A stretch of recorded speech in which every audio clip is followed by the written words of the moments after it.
Thank you very much, Madam Speaker. I am pleased to rise this morning to speak to Bill C-12, entitled An Act Respecting Certain Measures Relating to the Security of Canada's Borders and the Integrity of the Canadian Immigration System and respecting other related security measures. The measures in this bill were first introduced in Bill C-2, and that act was entitled An Act Respecting Certain Measures Relating to the Security of the Border Between Canada and the United States and Respecting Other Related Security Measures. And I mention this because this bill C-2 was tabled in this place and briefly debated last June. However, it was loudly criticized by civil liberty and privacy groups. It included a number of provisions that were not only concerning to our Conservative caucus, but to many Canadians as well. There were provisions that would allow, and I will list them, Canada Post to open any mail, including letters, without a warrant. It would allow them to ban cash payments and donations over $10,000. It would have allowed for warrantless access to personal information. It would allow for the government to compel electronic service providers to re-engineer their platforms to help CSIS and the police access Canadians' private information, and it would allow the government to supply financial institutions with personal information if that information is useful for money laundering and terrorist financing purposes. These provisions were the reason that Conservatives opposed the Liberals' attempt at gaining sweeping powers and warrantless access to violate Canadians' civil liberties. Let's be clear. The Liberals' solution to the problems they created over the last 10 years was to grant them more power. Upon questioning the Privacy Commissioner, he confirmed that the Liberals didn't even consult him when trying to grant themselves sweeping new powers to access Canadians' personal information from service providers like banks and telecoms without a warrant. Madam Speaker, the good news is that Conservatives have forced the Liberals to back down from Bill C-2, which clearly violates Canadians' individual freedoms and privacy. Conservatives believe that law-abiding Canadians should not lose their liberty to pay for the failures of the Liberals on borders and immigration. That brings us to the debate today. The Liberals introduced C-12, which took many of the parts of C-2 that Conservatives fought to have removed out. The parts of the bill that remain, which we are discussing today, begin to take steps on addressing the many issues that have seen nothing but inaction from this government over the past 10 years. Although there are provisions for the CBSA laid out, let's talk about the very real challenge the CBSA is facing that the Liberals are not addressing with this bill. They promised to hire 1,000 new CBSA personnel, though according to the Public Safety Minister, it's not his job to hire them, which would explain why the Liberals have waited 10 years to take measures on border security. 99% of all shipping containers are not currently scanned to see what's inside. Where is the plan to purchase and deploy these tools to crack down on the amount of smuggling that is happening through our ports? Our brave men and women who work at the CBSA protect the front line of our nation's defense. They deserve real, meaningful action from the government to help them and equip them with the tools they need to help keep Canadians safe. They need action from their government. Conservatives believe in the important work that they do, and we will continue to offer solutions and clearly define measures to assist them in doing the work of keeping our borders secure. Another part of the bill of this bill seeks to address fentanyl precursor chemicals that are being used to manufacture fentanyl here in Canada. Though we welcome any efforts to crack down on the drug epidemic facing our communities, it seems the Liberals are more content with simply blaming the chemicals and not the criminals who manufacture and distribute deadly fentanyl onto our streets. Of all apparent opioid toxicity deaths from January to June of 2024, 79% involved fentanyl. the amount of emergency room visits for opioid-related poisonings have more than doubled since 2018. Madam Speaker, just 2 milligrams of fentanyl is enough to be a lethal dose and take someone's life. Dealing fentanyl should be punished the same as murder because it is effectively murder. If a fentanyl kingpin traffics just 40 milligrams, it is enough to kill 20 people. There needs to be serious deterrence, not simply banning the ingredients that make the illegal drug they're selling to vulnerable Canadians. And the Liberals continue to push for what they call safe consumption sites near schools. At the Health Committee, the Conservative member from Dauphin Swan River, Nipawin, and Shadow Minister for Health called on the Liberals to shut down fentanyl consumption sites next to children.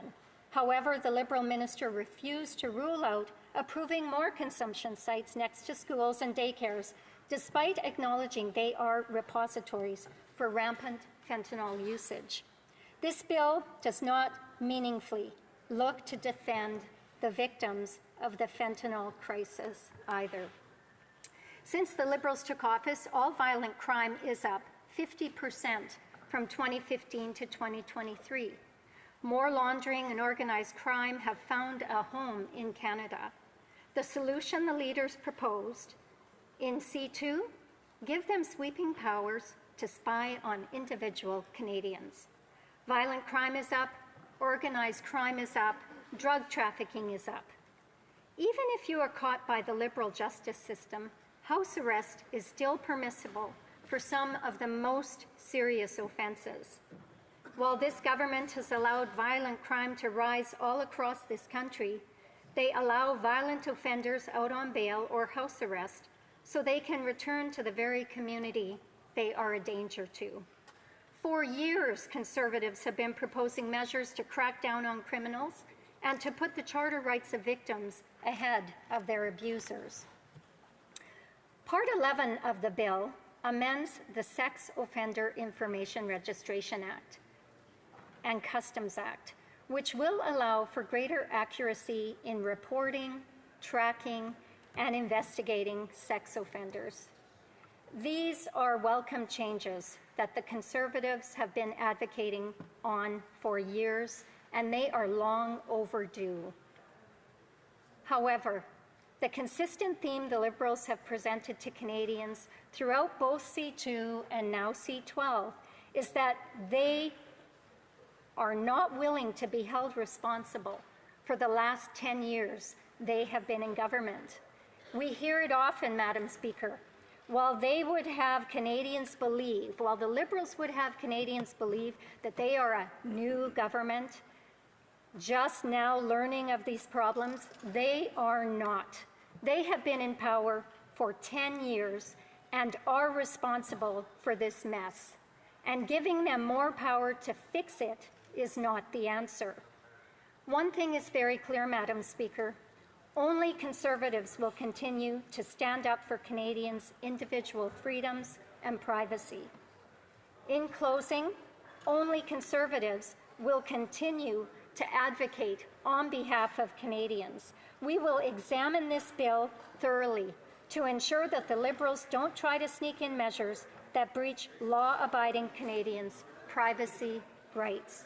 Thank you, Madam Speaker.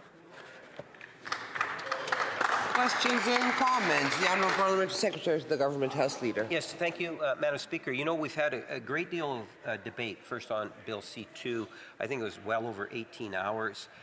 And now we're well over, I guess, maybe 6, 7, 8 hours of debate on this particular bill. The reason why I bring that up, Madam Speaker, today is a fantastic day in the sense we had the Minister introduce bail reform, something that has been anticipated across Canada for months now.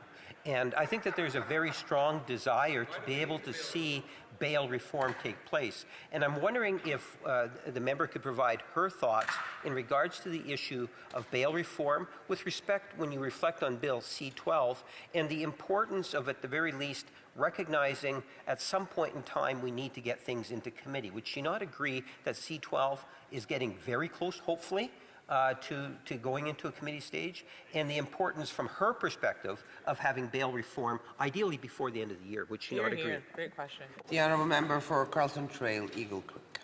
Well, thank you very much, Madam Speaker. And as I noted at the end of my speech, while the Liberals would like to have us believe that they are a new government, they've been in power for 10 years.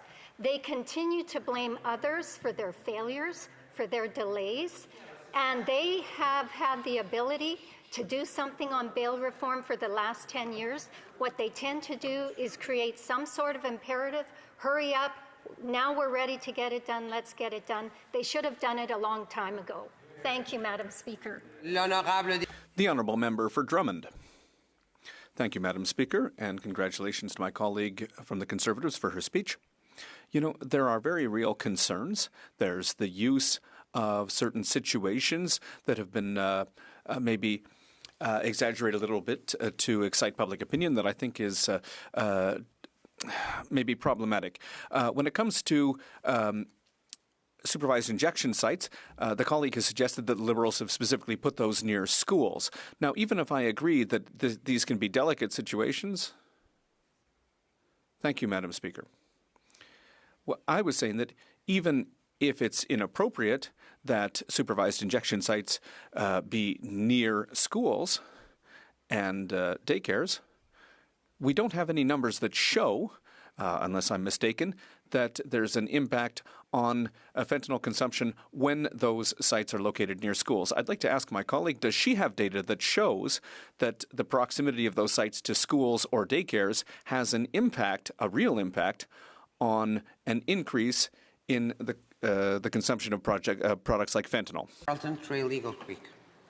Thank you very much, Madam Speaker, and I thank my honourable colleague for the question.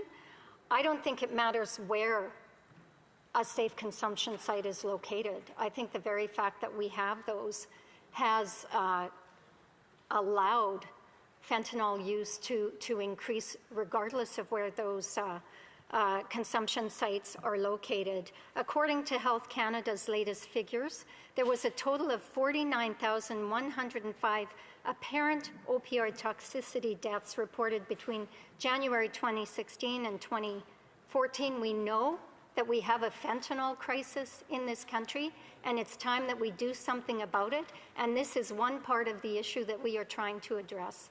Thank you, Madam Speaker. The honourable member for Elgin, St. Thomas, London South. Thank you, Madam Speaker, and I thank my honourable colleague for her blockbuster of a speech. She's been in this chamber for a long enough time that she perhaps can understand the member for Winnipeg North better than I can as a new member of Parliament, but it strikes me as odd that he insists on such urgency for this legislation when the reason for the delay on Bill C-12 is because the Liberal government was trying to go after Canadian civil liberties with Bill C-2 by allowing warrantless search of mail, by allowing surveillance of electronic equipment, by allowing for the banning of large cash transactions. So I was hoping the member could speak to whether it is in fact the Liberals that have obstructed very real border security measures that we would love to cooperate with the government on if they had presented them. Honourable member for Carlton Trail, Eagle Creek.